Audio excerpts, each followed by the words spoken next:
What's up, fight fans? This is Anna here to do another boxing analysis. This post-fight analysis is between Andre SOG Ward and Carl the Cobra Froch. There's a lot of points I want to point out tonight.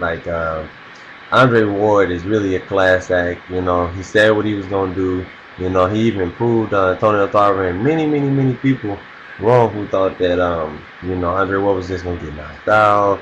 Call fight is too long with the, I think, 74, 75-inch reach advantage against the Andre Ward 71.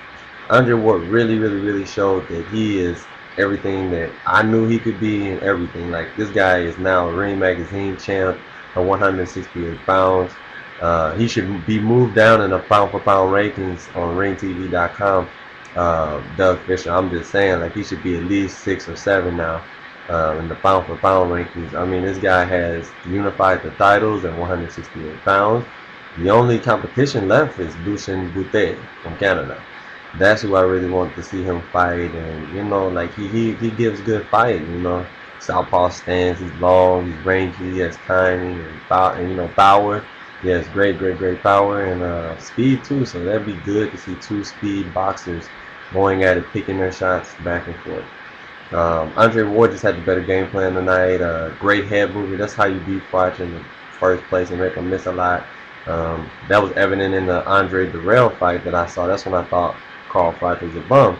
Carl Froch is really a good boxer. He fought on top level. He had the rougher schedule out the two with Ward, and he really showed up, in those other fights. But tonight, I like that he's a class act. They let me know that British people are very class act. Because like Carl Froch after the fight, after getting dominated for 12 rounds.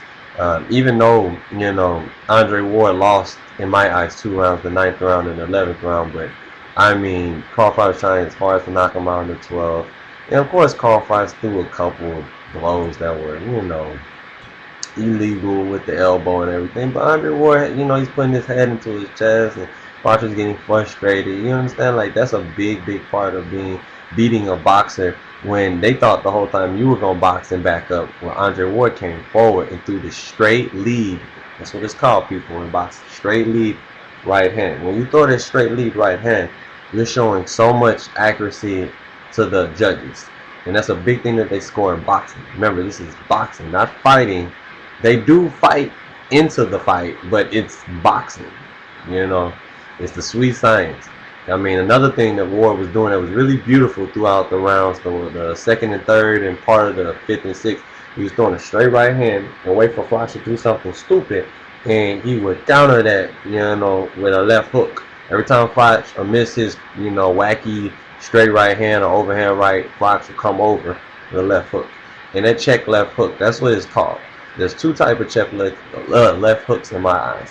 There's the one where you counter, and then there's the one where just when your opponent is turning, you turn him with your left hook. Like, you keep your hands up high and you turn him with your left hook. And usually when you keep doing that, you frustrate your opponent. Another thing that you boxers or boxing enthusiasts need to understand is jabbing to the body is a beautiful thing to do. You could tell he was watching a lot of Mayweather tape.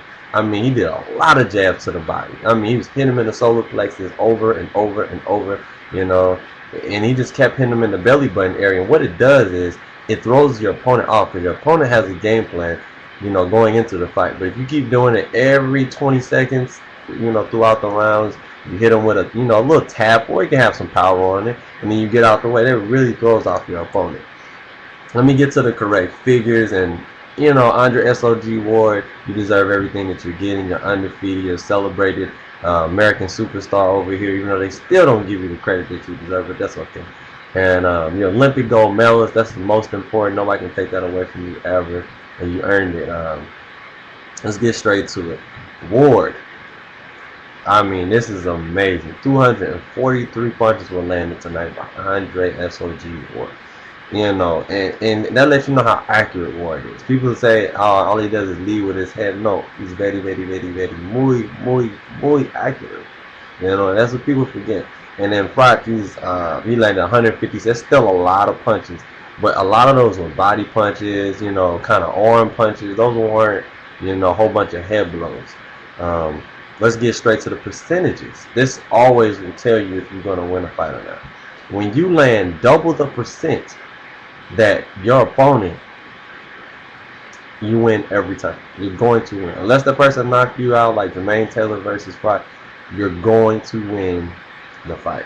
And Ward had 42% throughout 12 rounds, and Froch had 23%. You know, Froch tried his hard. He even said, man, I was trying. He's just too slick. He's just too tricky. You know, he's real in and out motion, and he's just a great boxer. He saw all my shots, and you know, Froch just gave it up. You know, and shook his hand like a man should. You know, like after the fight, like you can talk all that and the hype. That's okay. Like I don't, you know, get offended by that. I think Carl Froch is a great fighter. If he fight anybody else, he'll be champion again. I just really feel that he should have used more of his jabs, but hey, who am I to, you know, judge? But I just think he should have used more jabs. Throughout the fight, Andre Ward, if you would have threw more straight right here, I think he would have got him out there in the later rounds, but you could tell Ward was just trying to show off his boxing skill and his talent. Or, you know, his mind, he even said his mind, and that's a big thing that you boxers need to understand is your mind controls who you are as a boxer. You know, your mentality as a boxer when you get hit or when you're hitting your opponent. And I mean, the jab was beautiful. He was touching him to the body, touching him to the, you know, the chin over and over and over. And I mean, he threw a couple uppercuts too, like some tricky left uppercuts that really took Froch by, you know, surprise. So you got to give him credit for that, for mixing it up and throwing 2 and 3 shot combinations. Good body work by both fighters. Froch was trying his hardest, you know. And it was just a good fight, man. I mean, you like boxing, this was good boxing for 12 rounds straight. You guys tell me what you think about this fight. Andre SOG Ward is now the, you know, Ring Magazine champion, like I said before, WBA and WBC super middleweight champion award, 168 pounds, and so he's gonna take a little rest and see what's next for him. You know, who would you guys like to see him face? You know, let me know in the comment section below. Great night of boxing for everybody and definitely for America. Peace.